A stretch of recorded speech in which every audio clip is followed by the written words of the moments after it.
Сайн уу? Ноёнка. Та ийм сургуульд анх удаага багшилж байгаа баха. Энтхийн хүүхдүүдтэй жирийн хүүхдүүдтэй харьцаж байгаа юм шиг харьцаж болдгүй. Дахир дутуу хүн өөрийгөө бүрэн бүтэн гэж бодохгүй шүү дээ. Энэ хүүхэд үнч. Тэр хүчин давтаж.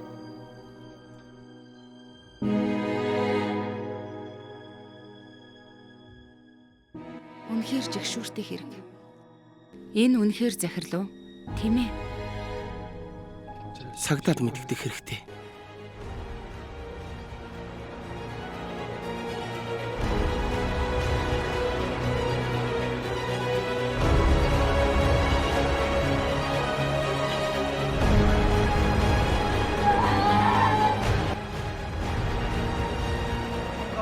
Хэдийгээр сонсголгүй хүүхдүүдийн багш нар ч балчир сурагчдад бэлгийн хүчрхийлэл үзүүлсэн.